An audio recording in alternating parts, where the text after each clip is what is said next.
Hi, everyone. I'm Sandra Ingerman, and welcome to the Shamans Cave. And I'm Renee Barabo, and we are really excited to be together and to be with you today. And speaking about being together, our topic is about traveling solo. And this is the time of the holy days, and people start to feel isolated or alone, and they might not be with the people they love.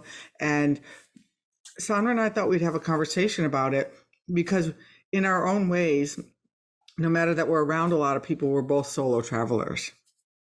Absolutely. I was telling Renee, I know that this is a really important topic for people. I really know it is, and we all address it in our Facebook posts and social media posts around the holidays of where you're with us. Those of you who feel alone, you're not alone. We love you. We know that this is a big issue. I was telling Renee today, I'm such an introvert that I love holidays because I can be completely alone. Everybody leaves me alone on the holidays. And I can have the silence that I absolutely crave, but I understand that that is not true for everybody. I understand that most people are more social than I am. And it's tough. And one of the pieces of advice that I like to give people, I know a lot of people are alone because they have some kind of disability, and so it becomes a little bit trickier with this. But if you don't, and you can go out, number one, being in nature, you never feel alone. You forget there's a holiday and you're just immersed in beauty and immersed in joy and awe and wonder. And what better way to spend a holiday? But I've done things like I've volunteered for soup kitchens, I've volunteered to do things, and boy, you're right in automatic community. You're immediately in automatic community if you volunteer anywhere, or if there's a meditation group or a church group that you like to be a part of, all of a sudden you're with people. Mhm. So I believe that being solo on holidays is a choice for a lot of people, in that there is a way to get out again, unless you are disabled and it's not a possibility for you. Mm.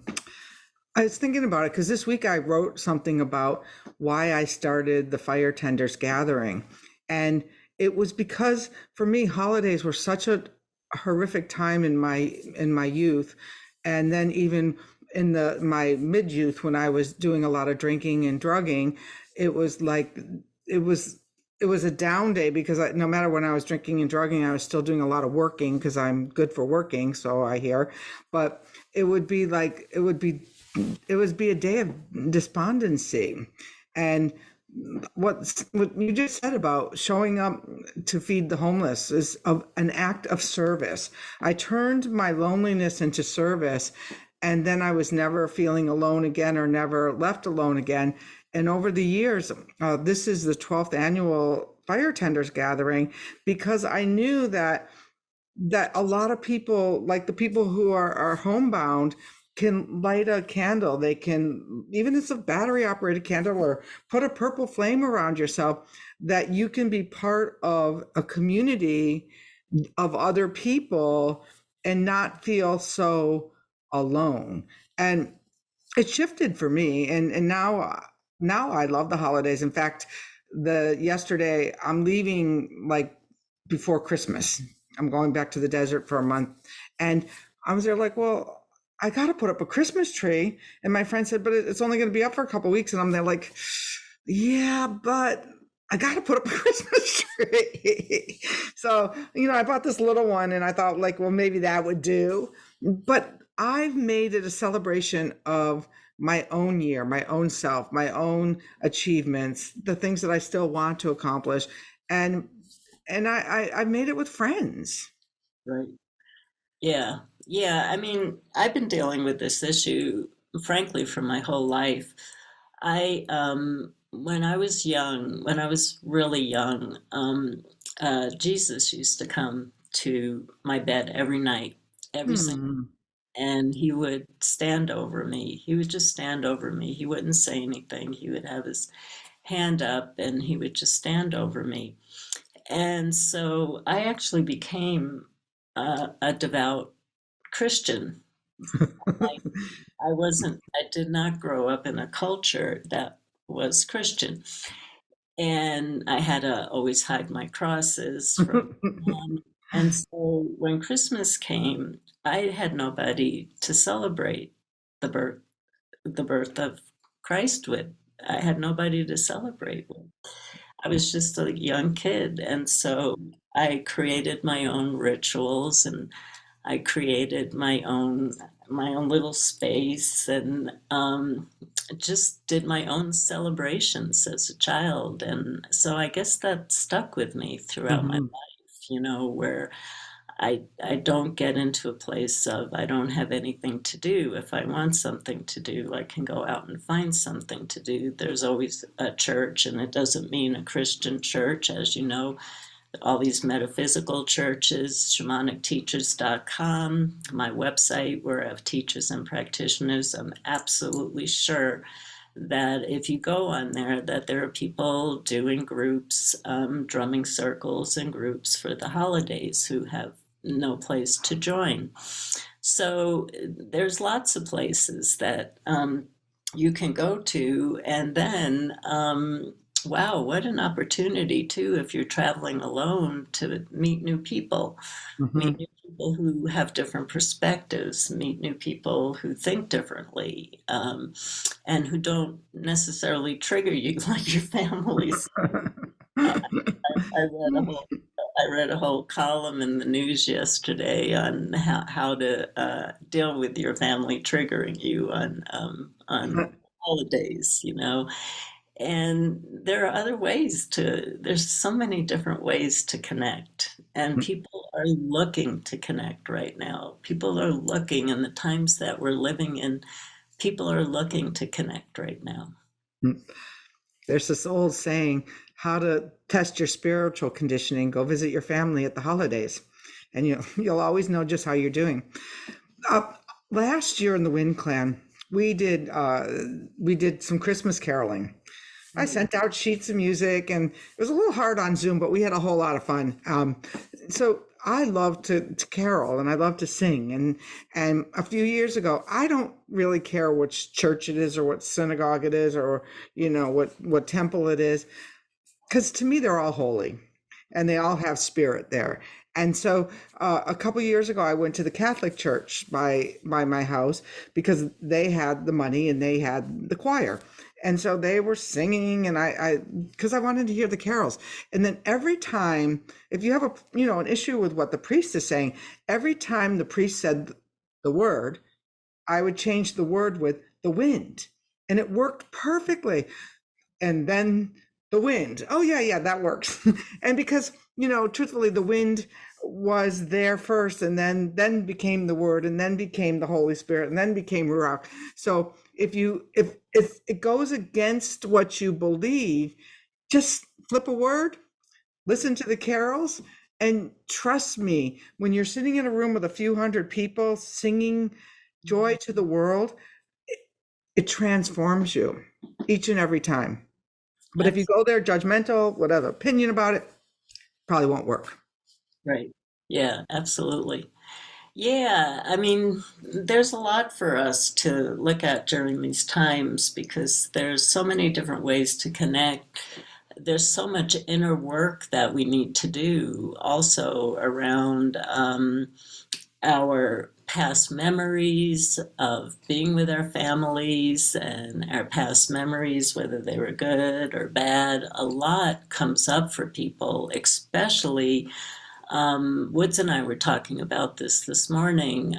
People who suffered a loss, a loss of a mate or a family member, recently. It is tough to go through a holiday then because you're filled with the memories and what you're missing. And it's a time of grief for a lot of people.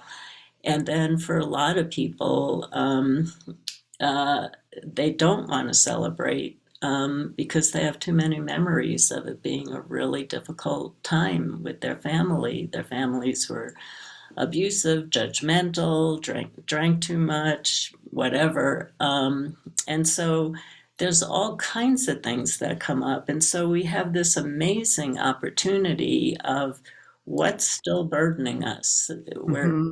reaching the end of this year. What is still burdening us that we can let go of? And so, when I write all my things for social media for the holidays, I write it for the solstice to include everybody because so that we are one. And so we are one community. And it is time for us to let go of the things that didn't work for us. And it is time for us to celebrate the things that speak to us and are important to us.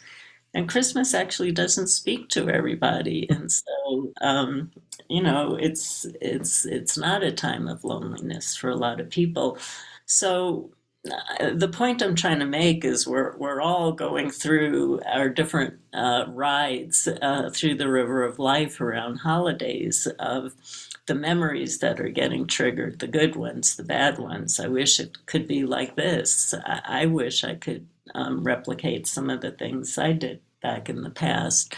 Um, and then what are you dealing with now? What are you dealing with right this moment? And what's the healing that has to happen? What's the work that you have to do? And are you willing to volunteer and help out other people if you're really, really looking for a way to serve and to be in community? Um, what are the choices? What are the opportunities that you have? So there's a lot to look at. I see holidays as a way to go within and do my deepest inner work. I do, because that's the time when everybody leaves me alone.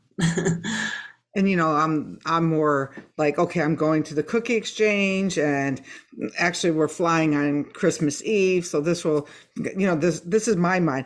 Oh, well, we better go right to the store right after we get off the airplane because all the grocery stores will be closed on Christmas Day. But the reason we're flying on Christmas Eve is because my friend is going to a solstice gathering before, and I'm leading the winter solstice gathering. And so, like, so really, what are we missing? Or, like, other than if we don't go to the grocery store, we won't have any food because everything will be closed. But, that type of, it's more logistical than spiritual, because really going dark, like you're talking about, is about really going within yesterday when I was talking to someone, they were talking about that the earth pulls us, the moon pulls us, like we're pulled by the gravity of the nature. And so no matter what you do or don't do or enjoy or don't enjoy, and movie theaters are open again, the earth is going to pull you through that time, and it's going to be another day, and then you'll be through it, and you'll be on to the joyous celebration of a new year coming right behind that. So know that when we say that this too will change, it's because nature changes us. And how do you want to be with your nature? Do you want to be alone? I Mhm. remember when I was running a restaurant, it was like, oh, thank God the holiday is over and I can stay in bed today, watch a movie, and eat, eggs Benedict. And so no 2 years have ever been the same. Which were your favorite years? And can you recreate from there? Mhm. Or do you want to try something different this year? I mean, have you tried being alone and going deep and doing your inner work? If you're always very social on a holiday, what would that be like? Um, would you like to go out and volunteer somewhere if it's something that you've actually never tried before? Because Hmm. it's an amazing experience. And so what are the opportunities that might give you a different experience of what the holidays are like for you and what the holidays are like for other people? And maybe try something different this year. Maybe try Hmm. different and see how it works for you this year. Maybe go out caroling. I mean, there's so many different things to do. So, yeah, I know the pain, I know the suffering that people feel during the holidays. I know it really well. And it's just important to understand that we're all going through things on the holidays, every one of us. And we all do the best we can to make a choice to be able to come through it in a healing way. As Renee talked about, it's not like a long period of life, it's not like the phases of life that we're going through right now. It's a short period, and how do you want to spend it? And how do you want to do something different? How do Hmm. you do something different? So, I think we've said a lot about it. One thing is this fall I did this journey, and I can't remember for which class it was, but it was about going before the memory, like to journey back to before that memory and actually rebuilding strands. And I'm sure you probably have something like this too, where that you go before that bad memory or before that hurtful time and build from there. When I was a kid, my father was always 20 to 30 cars late. And I learned this trick one day, I don't know where it came from, where all of a sudden in my mind's eye, I envisioned the little girl getting tired of watching at the window, waiting and counting cars. And I saw her actually go into her room and start to draw a picture of something that made her happy. And so just maybe try that trick, like to go before that memory and see yourself actually taking a different route and letting it catch up with you today. yeah, as people know, if you've been listening to our show, I'm really into Neville Goddard's work. And what Renee just described is the core of his work. And it's basically, if you don't like the room you're occupying, imagine yourself walking out of that room and walking into another room where you're having the experience that you always wanted to have. He's taught tens of thousands, millions of people how to do it, and it's worked for them. So it works really well. His work, he has millions and millions of followers, even though he's deceased. He's changed the lives of millions of people, teaching them how to use their imagination to occupy a new room, a new space in life. And so try what Renee's talking about. It works. It's worked for millions of people. So give it a go. How cool is that, that I just came upon that before you ever even talked about Neville? I still need to read one of his books sometime. All right. Well, speaking of reading and staying in tune with us, do you like the Shaman's Cave? Do you know where this is our last show in season 5? And when we come back again, it'll be season 6. And I just can't even believe that we've been sitting here No. because we talk for at least a good hour or so before we even ever hit the record. And it's like my most precious time that I look forward to each and every time we get together. And when I read all of the comments that you make, it really swells my heart to think that there's so many of you who are sitting here with us for all of this time, and we really adore each other and adore you. And if it wasn't for you, we wouldn't be sitting here doing this. Well, we might, because we really like each other. Yeah, I've been through a lot of challenging times in our 5 years of being together, and I have to say that I have never dreaded doing a show on the Shaman's Cave ever. I always get up excited to do it. So if you like us, and in my December transmutation news that just came out, if you'd like to read it, you can look at sandraingeman.com. I wrote a really beautiful piece about sacred reciprocity, and I basically used it as a way to talk about sacred reciprocity with the earth.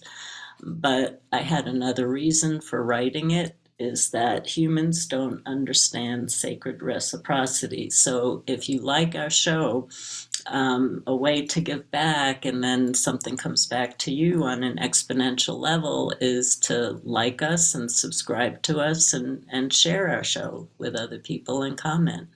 It's just a way of saying thanks if you appreciate what Renee and I are doing together. And I hope that you do. We love talking to you. So, anyway, I will sign off for now and just say blessings, everyone. And I wish you a beautiful holiday, no matter what choice that you make.